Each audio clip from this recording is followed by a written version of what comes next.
Okey, Assalamualaikum dan selamat sejahtera. Okey, minggu ni kita masih lagi dekat bab 3, negeri-negeri Melayu bersekutu. Okey, minggu lepas kita dah tengok sebenarnya 31 dan 32 dan minggu ni kita akan masuk 3.3.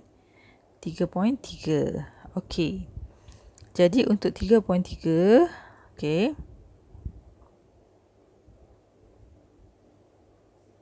Okey, untuk 3.3, okey. Ni tengok bagi strategi menandatangani perjanjian dengan pemerintah. Sebenarnya kita nak tengok macam mana British berjaya memujuk pemerintah-pemerintah untuk tanda tangan perjanjian. Okey. Jadi, kenapa British berjaya pujuk? Tujuan dia adalah untuk mengukuhkan kuasa dan mengadakan perjanjian.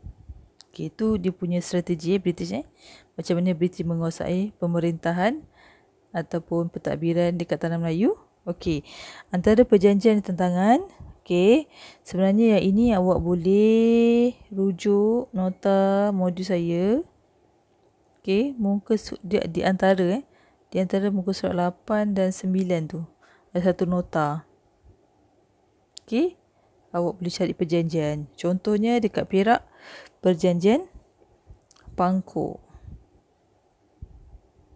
1874. Okey. Lepas tu perjanjian British. Okey, Sungai Ujung 1874. Okey. Untuk Selangor,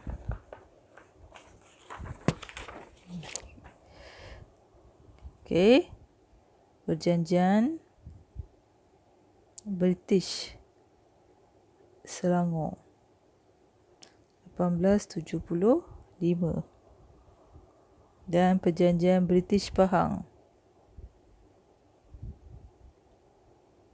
Salah eja. Okey, 1887. Okey. Tengok nota pun boleh Okey, sebenarnya kita nak tengok kesan. Bila sebut kesan, okey, kesan boleh jadi, kesan sebenarnya adalah akibat. Akibat. Bila berlaku satu peristiwa tu, apa akibat dia? Okey, akibat dia ada dua. Satu boleh jadi positif, satu boleh jadi negatif. Contoh, saya ambil contoh Contoh kan, contohnya kalau kes apa? Kes dadah. Kes dadah. Okay, contoh kes dadah Apakah kesan dadah sebenarnya? Kesan dadah mesti awak tengok kepada satu pembekal. Pembekal. Satu lagi pada penagih. Okey. Kalau kata positif, mestilah dekat pembekal. Sebab dia dapat duit. Kan? Duit daripada jualan dadah tu. Tapi kalau kata negatif, kepada penagih. Kerana dia dapat sakit. Contohnya macam itulah. Kesan atau akibat satu perkara. Akibat dadah. Okay. Jadi kesannya kepada British yang kita nak tengok. Kepada British. Okay, mestilah positif untuk British kerana British berjaya mengukuhkan kuasa. Ni yang British nak, kan? Kemudian British mempunyai kuasa dalam pentadbiran, pentadbiran dan ekonomi. British kuasai dua sekaligus, pentadbiran dan ekonomi. Dan kerana apa? British berjaya mempunyai kuasa mengutip cukai. Yang kita tahu cukai adalah pendapatan negara.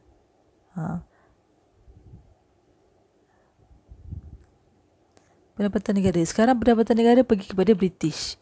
Jadi siapa yang berkuasa? Siapa yang lebih yang berpengaruh? British lah. Okay?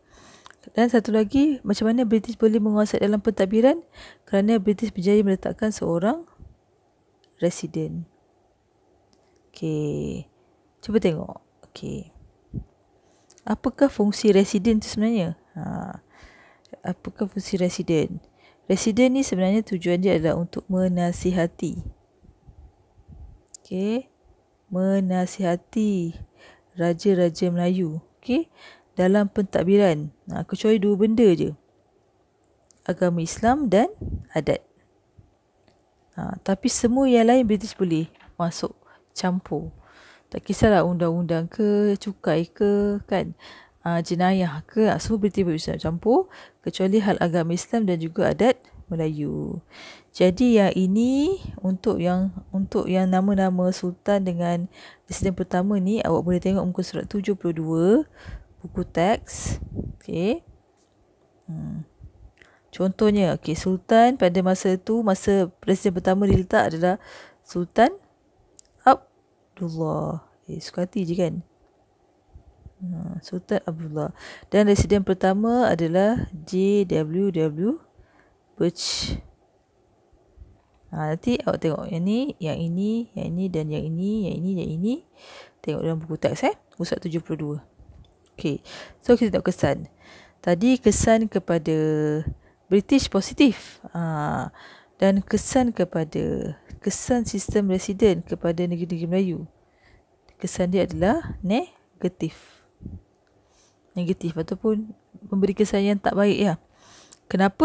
Sebab yang pertama, sultan dan pembesar kehilangan kuasa. Sebab British semakin berkuasa. Sultan tidak boleh membuat undang-undang. Nasihat British mesti diterima. Mesti ataupun wajib diterima. Tak boleh tak. Okey. Residen menguasai pentadbiran pembesar-pembesar negeri. Dan tambah lagi, British menubuhkan pelbagai jabatan. Okey, bercorak barat. Okey, untuk menggantikan pentadbiran tradisional. Sebenarnya British nak menghapuskan pentadbiran tradisional. So British sengaja membuatkan pelbagai jabatan-jabatan ini. Kenapa banyak jabatan British tubuhkan? British nak letakkan seberapa banyak pegawai-pegawai Eropah, okey, untuk menguasai pentadbiran Melayu pada masa tu. Okey. Jadi kita tengok, sebelum tengok kisah pembunuhan Residen Perak ni, JW Birch dibunuh. Okey, kita akan tengok dulu sini. Okey. Okey, kita akan ambil review balik macam mana sebenarnya British ambil British yang pertama sekali, kalau awak tengok bab 2, British berjaya ambil Pulau Pinang, Singapura, Melaka. Okey, British membentuk negeri Selat. British ambil terus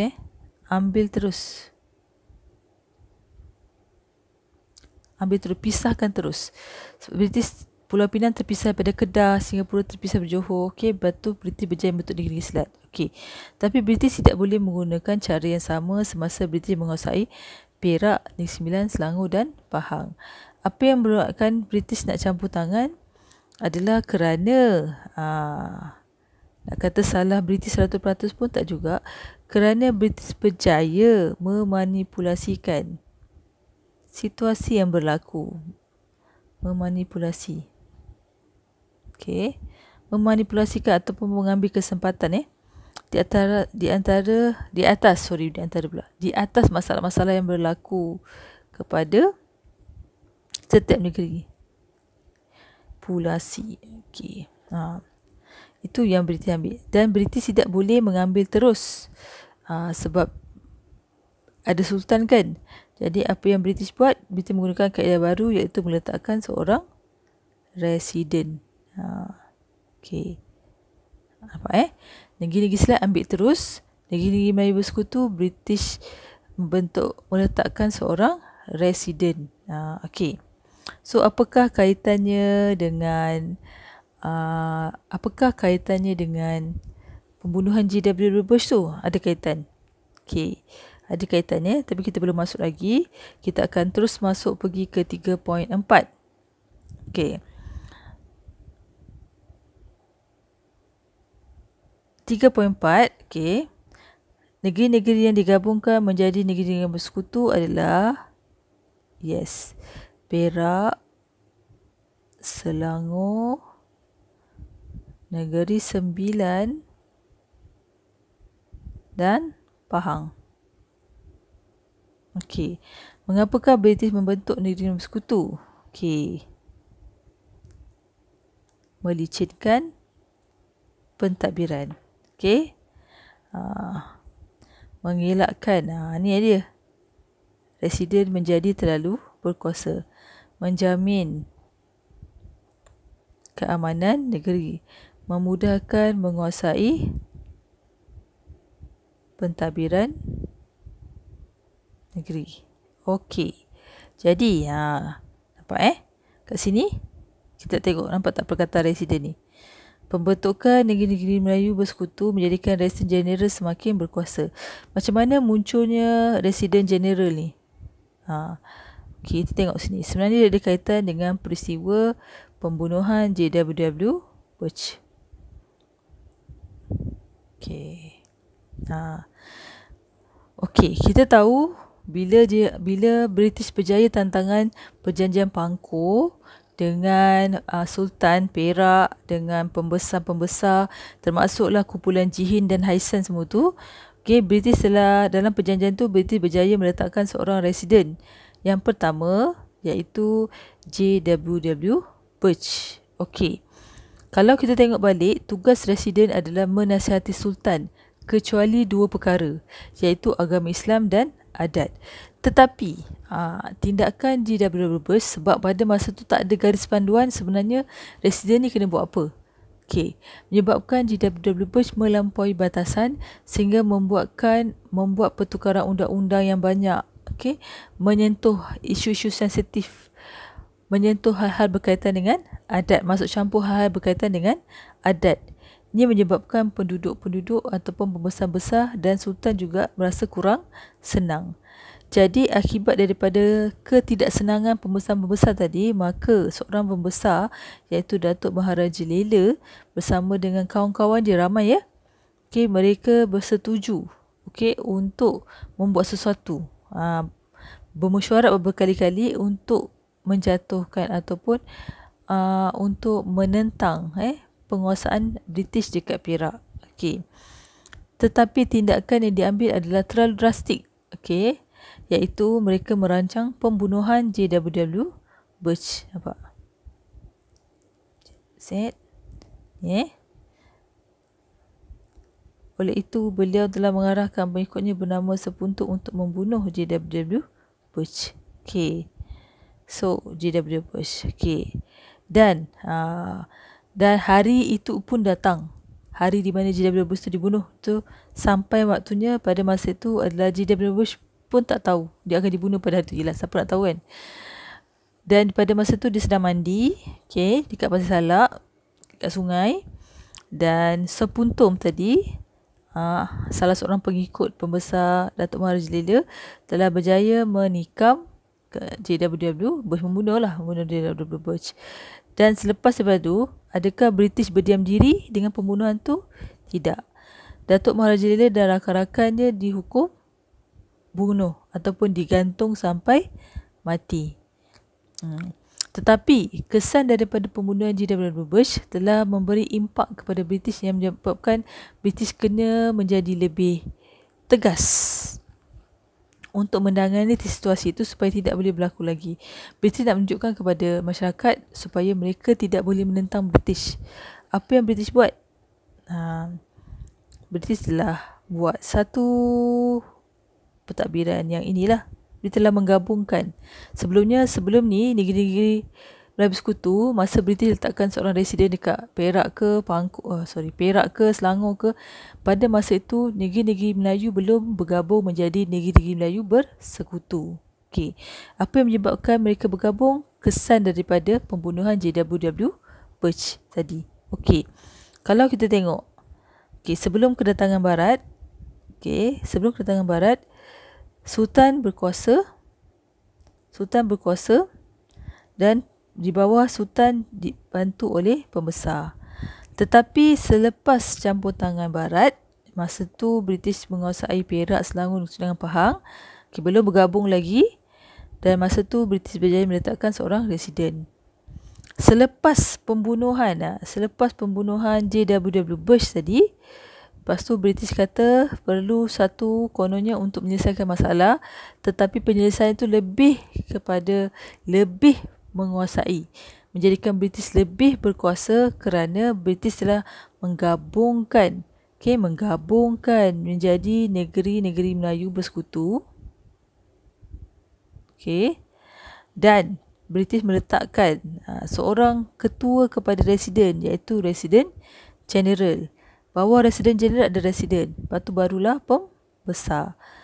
Walaupun Residen General kedudukan di bawah Sultan, tapi sebenarnya kuasa Residen General sebenarnya menyamai kuasa Sultan, ataupun mungkin lebih. Jadi lebih berkuasa. Sebab tu dekat sini tengok, Residen General berkuasa dalam undang-undang.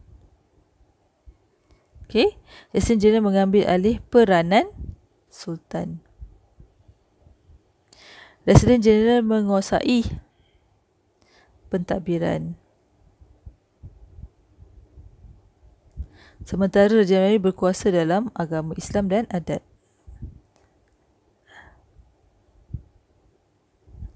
Sebenarnya kesan daripada peletakan residen ni sebenarnya memberi kesan sampailah sekarang.